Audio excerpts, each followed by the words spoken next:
Well, greetings, everyone. This is going to be a real exciting life lesson because it has to deal with the coming loving world dictator. Oh, yeah, he's going to be a loving leader. They're all going to love him for his great ideas. And then, of course, he'll get really high and mighty like all the pharaohs did and all the Roman Caesars did, where they wanted to be worshipped. Just like, you remember Lucifer? Back in the Old Testament, he also wanted to be worshipped. He wanted to sit on the throne. He can do better than you know who, our creator. So, of course, that didn't work out so well. But either way, fun times. Let's have fun with it. Don't be so scared of prophecy. Don't be scared of revelation. Once you understand the basic principles of who, for me, it was, okay, who's going to be the world dictator? Who's going to be the serpent? Who's going to be the dragon? Those are all things that'll just work themselves out. It doesn't matter.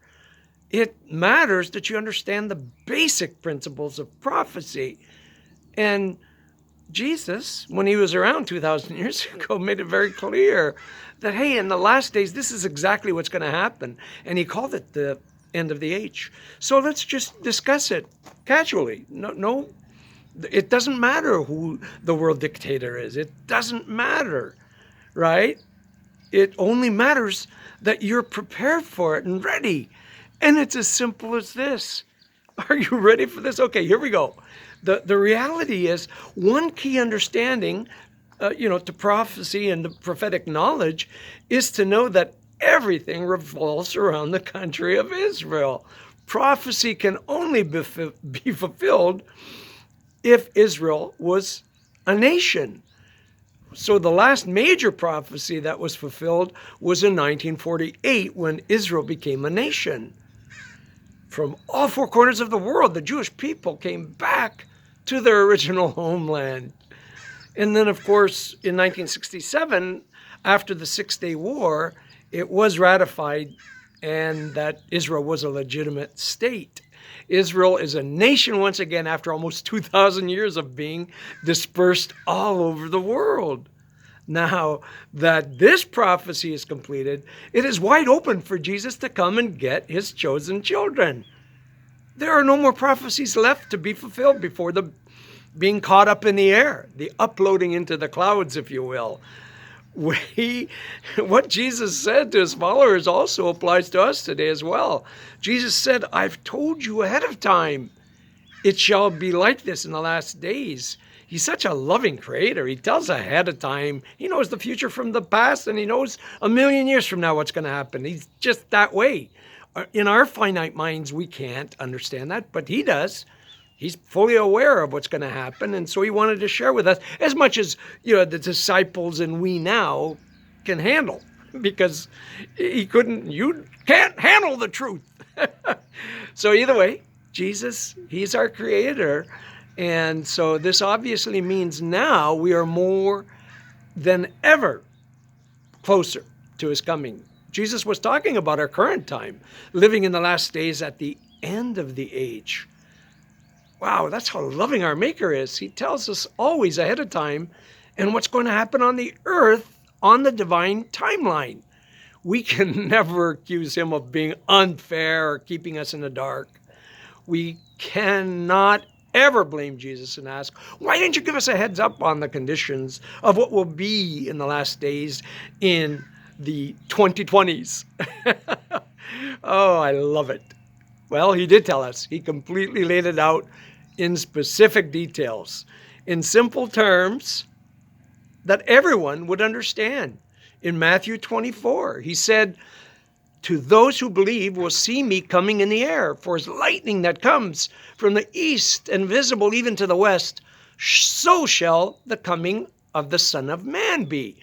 I love it that Jesus referred to himself as the Son of Man, and it's also kind of biblical prophecy, because in Daniel, the book of Daniel, he was also called the Son of Man. So he was quoting the reference in the book of Daniel, verifying that he was the Messiah as prophesied thousands of years ago. I mean, they were waiting for the Messiah to come, right? It was never the right time. It was never fast enough. I mean, years, hundreds of years, thousands of years, and the Messiah didn't come. So, you know what? It's pretty clear that in our days, we'll be kind of in the same thing, that we'll be kind of hoping. And so here it is, the mystery solved. There's no mystery anymore. In Matthew 24, continues to say, then will appear in the sign in heaven, and all the people of the earth will mourn when they see the Son of Man coming in the clouds of heaven with power and great glory. He will send his angels with a trumpet call, and they will gather his elect from the four winds, from one end of the heavens to the other. He will come for all those who love his appearing, those who have made preparations for this coming. He will return back to our planet. Those who love Jesus and are watching and waiting and anticipating for his return, Jesus taught this to his followers. He said to learn of the lesson of the fig tree. We probably don't know much about the fig tree, but either way, that's the what analogy that he used is the fig trees. So as soon as the twigs get tender and the leaves come out, you know that summer is near. Even so, when you see all these things come to pass on the world stage, you will know the time is near. I'm even at the door. Yeah. He said basically in the book of Revelation, when China and Russia are uniting with Iran or Persia, okay, that's the world stage. And guess what? That you just turn on the news and it's all about Iran, Russia and China. What a coincidence. I don't think so. So you must be ready, because the Son of Man will come at an hour when you do not expect him. For many, I will come as a thief in the night, is what Jesus said. Thief in the night? I don't want Jesus to come as a thief in the night. Will Jesus come as a thief in the night for you? Will you be prepared? I would certainly hope so. Jesus will come back and shorten the days for the elect's sake, is what it was said. I've been contemplating the meaning of life and studying scriptures for over 50 years. I'm 63 now, so that's over a half a century. I could not quite understand what event would happen globally. I really didn't understand the how and the why. Why would all these nations come together as one, united in one purpose? Why would humanity submit to one world dictator and one world global banking system?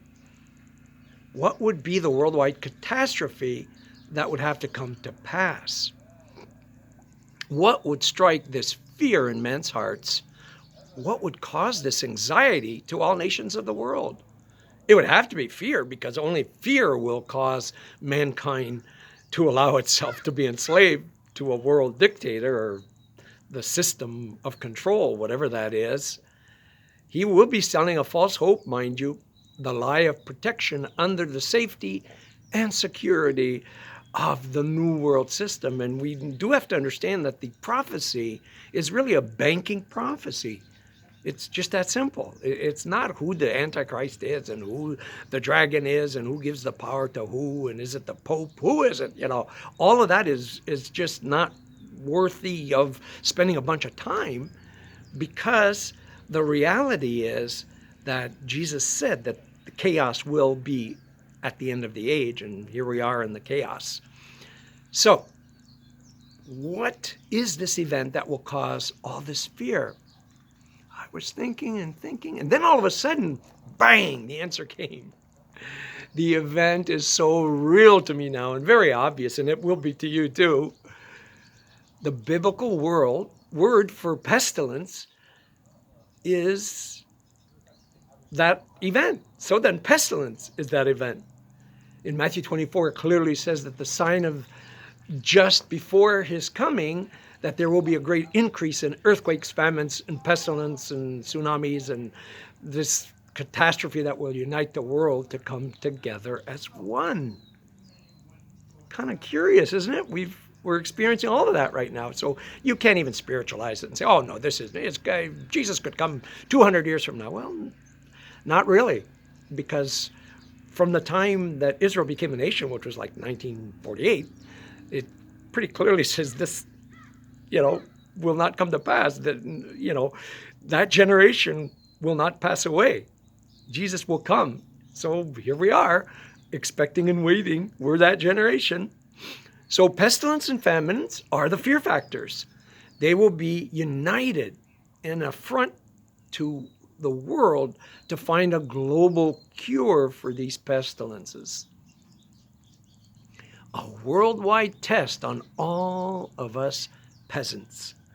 It would give the appearance that it was affecting the whole globe. The world leaders will use combating a pestilence for the reason for this unification of power. The self-described globalists, if you will, were setting all of this up and waiting for the perfect time to implement their 100-year program to save us. I have to repeat it again and make absolutely understood that man-made pestilences and plagues are unequivocally a way of uniting the world as one for these globalists. The one world fight for all the future pestilence yet to come. So brace yourself, world. The world is a common problem. We have to find a worldwide solution. Do not be fooled by their deception. The world leaders are in the shadows and may have been designed and schemed all of this up for 100 years. The powers to be actually met together in 1929 and made a 100-year game plan for us pathetic peasants. The first most important task at hand was to crash the stock market. And why is that? Well, there were too many average people becoming millionaires too quickly. We simply cannot have that if we want to rule the world. Well, what do you know? The Roaring '20s were over. Instantly, the Great Depression immediately followed. Wealthy one day and bankrupt and penniless the next day. And it was worldwide. Did you notice that? The globalists were waiting on the sidelines to continue to execute their 100-year program. They had to wait to be patient for technology actually to be invented and catch up with their pre-made plans. For example, if we're going to have buying and selling with a microchip, we have to design a microchip. Well, the technology wasn't there 100 years ago for a microchip, but we'll keep working to that end, and then we'll institute it. The 100-year plan is being executed by the children of the initial committee on Globalism 101. Pestilence will force us to police each other. Perhaps a passport will be necessary to record all the medications that are going to be needed. We must know your medical status. It is for everyone's health's sake. We must not allow everyone to travel without a medical passport. I know. Let us make many little steps to ultimately get to the place where we need pathetic peasants to be.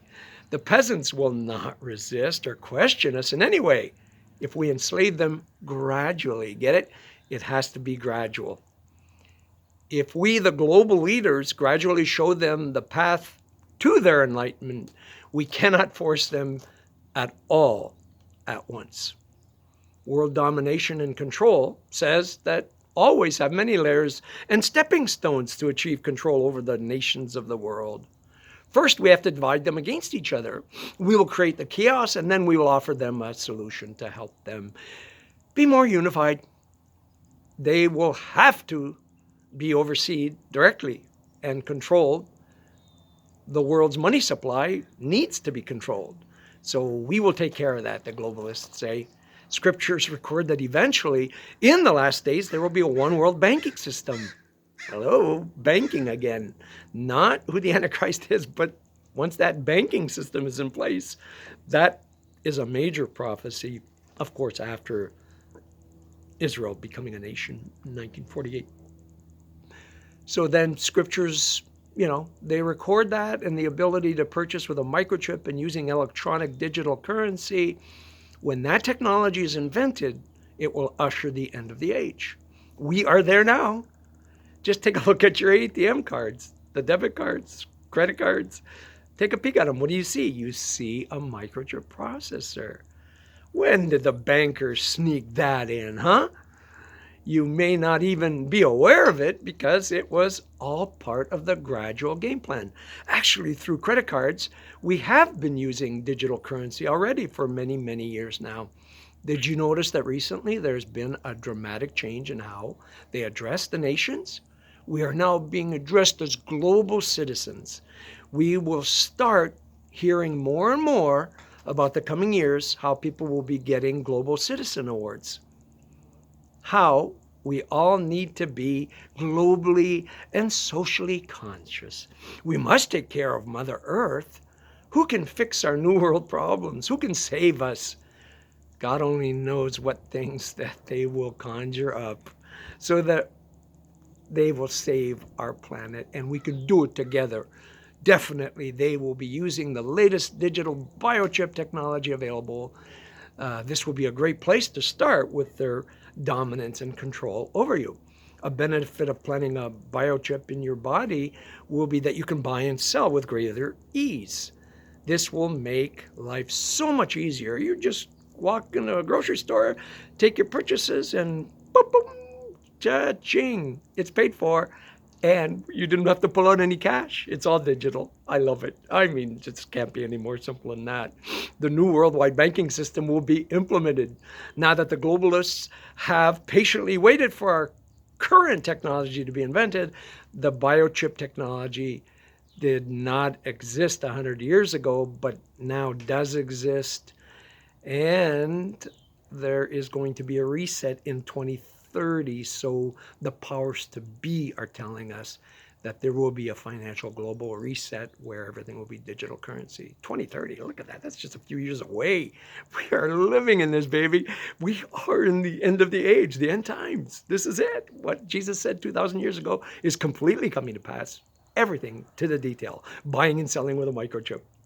You can't make this stuff up. It's just that it was recorded in the book of Revelation when Jesus said, this is the revealing of Jesus. And he shared that with John, and John wrote it down. He didn't know what that meant, to buy and sell with a mark. It makes no sense other than they had to wait for such time as this. The globalists will proudly say you can be anywhere in the world and you can conveniently pay for stuff with our new digital banking system. Our new world dollar currency will be perfect for you. No more nasty, expensive currency exchange rates. Instantly, cha-ching. Just a quick wave over a scanner and the transaction is completed digitally worldwide. No more carrying those annoying cards. No more losing your credit cards or having your identity stolen. No more to pay for those absorbent fees and exchanging into foreign currency. The new world dollar will be so easy to utilize. Also, this way, we can track your spending at all times. We can show everyone that your medications are all in order. Think of all the possibilities. What an unbelievable new world invention. The microchip, the new version of the world's new economic banking system. In the book of Revelation, chapter 13, it says that the world will have the ability or technology of buying and selling with a mark or a stigma. Only our generation has seen this technology come into existence. We have to keep in mind this prophecy is a banking prophecy. The world leader will be praised for his implementation of this new global banking system. The people will say, our lives are so much better now that you are our beloved world leader. He will be worshipped for his ability to finally bring a false peace to all the nations of the world. He will offer this microchip technology to the world, and the world's going to love him for it. And then they'll start worshiping him for it. We know that the biochip technology exists already because there was a man who loves Jesus that worked on this microchip in Phoenix, Arizona. The U.S. government spent millions and millions of dollars to research. They needed to find out how they could recharge the lithium batteries that are very vital in the microchip processors. They had to find out where on the human body The temperature fluctuated from high to low, up and down the most. They concluded that it was on the back of the hand and just below the hairline on the forehead. Very interesting indeed. That actually is what was recorded in the book of Revelation 13. It teaches that the microchip with our banking, buying, and selling will be placed on the back of the right hand or on the forehead. What a huge coincidence, huh? The technology has finally arrived. Never in human history was it possible to have a banking system prophecy be fulfilled. Only in our lifetime we can truly say we can utilize this technology of buying and selling with a microchip. Makes perfect sense to buy things with a microchip and digital currency. I mean, we already pay for stuff by waving the credit card over a scanner. The procedure is very conveniently getting us used to being scanned. This will continue in the condition for us in the future purchasing with a mark or a microchip. We will not have to resist or object to the loss of personal freedom and our privacy. There was a stepping stone to accept scanning to our foreheads and our hands as the new normal. We can't start to pay for stuff by utilizing and waving the wand. Simply over our foreheads or the back of our hands for everyday purchases. How conveniently designed just for us, not them to control, just for us. Look, you can just scan it and we'll know exactly. There's no more fraud, nothing. We will make sure you guys are taken care of. Well, scary stuff, isn't it? But do not give yourself over to fear. Again, fear not. Fear is not an option. Do not give yourself over to fear or anxiety. There's lots of scriptures that teach us to turn our fears into faith. Again, our fears into faith. That's what we need to do. Scriptures declare that when we see this new technology come to pass and we are capable of destroying all manner of flesh, do not be afraid, because Jesus, our Creator, will come for the elect's sake. This will be before the evil men push the so-called button. He will not allow created human beings to be destroyed like all manner of flesh. He created us. He's not going to let man destroy us. No way. Jesus didn't keep anything from us. He actually described what was going to happen in our future. 2 millennia later, mind you, 2,000 years. This is our future history today. He predicted how our lives will be in the last days. Jesus is all-knowing and all-seeing. He knows all our thoughts. I mean, he knows our heart. He has this ability, and it's called omniscience. Jesus is omniscient. He is also omnipresent, which means he is everywhere at the same time. This fact is very important to understand, that there is no created being that can be everywhere at once. If our Creator can speak things into being, he has to be all-knowing and everywhere at the same time. He declared that he would never leave us or forsake us. Well, for that to be true, this is something I never thought of until recently. Now, the Holy Spirit showed me that he, the Creator, Jesus, the Father, and the Spirit, can be in trillions and trillions of places at one time. Neither angels in heaven nor any created beings are omniscient and omnipresent. Only our Creator is. Even with this brilliant technology, the world leader and the globalists will try to seem mystical and all-powerful to the people of the world. They will mimic and copy as closely as possible to appear omniscient and omnipresent. The world dictator will need this technology to rule the world. By punching in your name, the new global citizen number, they will be able to track and see exactly where you are at all times. The powers to be will want to know what you're up to and where you are at all times. This will be as close as possible to copying omnipresence. The world leader will need to know who you are, where you are, and what are you buying? What is your medical history? By knowing everything about you, they will appear omniscient. It makes perfect sense to us now. The beloved New World Dictator will need all of this information to protect you, of course. Yeah, whatever. Not protecting us. It is not our protection and safety of mankind. It's all about power and control over you. Please, please.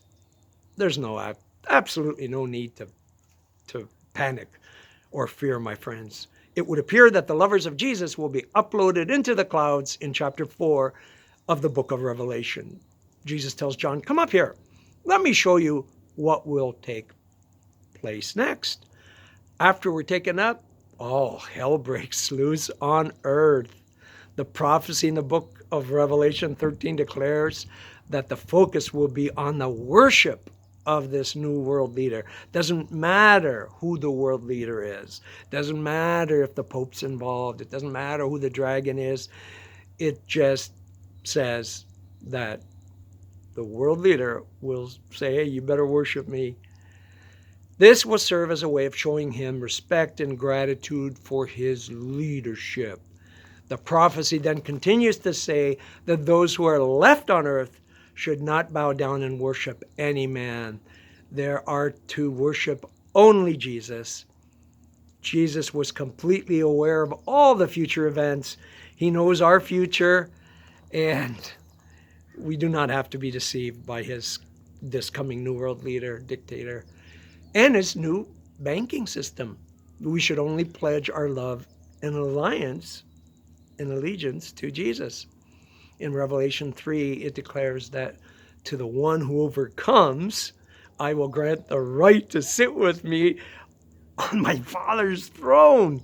That's you and I. As overcomers, you and I are heirs to the throne. No one can take that away from us.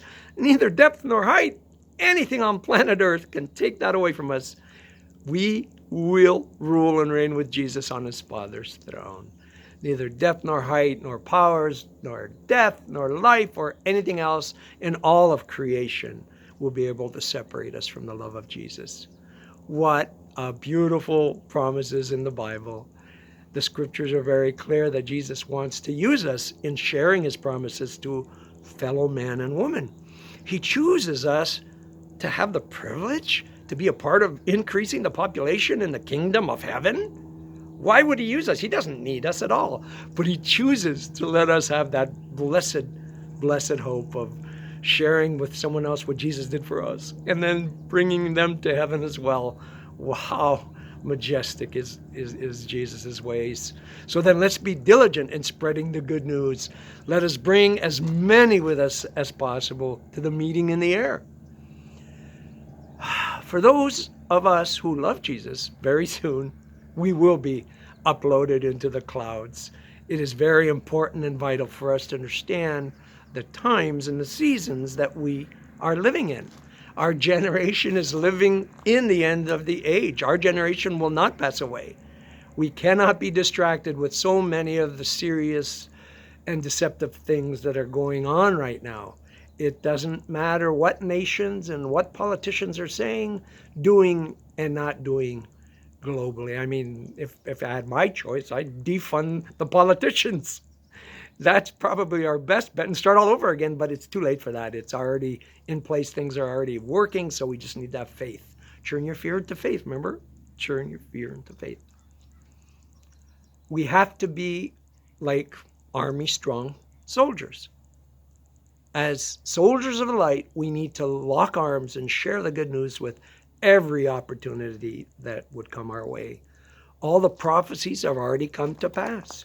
There is no other prophecy left to be fulfilled before his returning and meeting us in the clouds. He can come for us at any moment. In John chapter 20, it says, these things were written that you may believe, and by believing you may have life in his name. Love the book of John. Be encouraged. Please turn all your fears to faith. The true reason why we have produced these truths from the Bible, that these were written and produced so that you may believe in his name and fall in love with Jesus, that you may have eternal life in his name. Let us remember what Jesus promised us in his word, in his love letters to us in scriptures. Do not be afraid. I've overcome the world. I will never leave you or forsake you. I will be with you till the end of the age. I go to prepare a place for you in heaven so that you can be with me. Have you prepared to meet Jesus in the air? Are you going to be uploaded in the clouds? Do you want a mansion prepared just for you personally? Are you ready for his soon return? Preparations are very simple to do, but the price came at an awful and priceless cost. Jesus paid it all on the cross for us. If you want his protection, then ask him. Just ask him directly right now.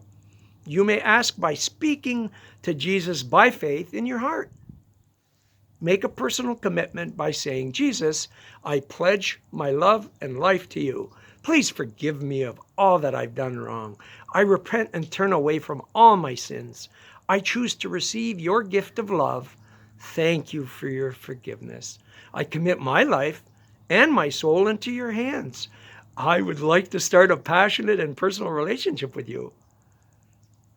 Help me to finish strong, living in these last days at the end of the age. I need you so desperately. Thank you for your eternal life for me, personally, for me. I choose to love you, and I will put my eternal trust in you alone. If you have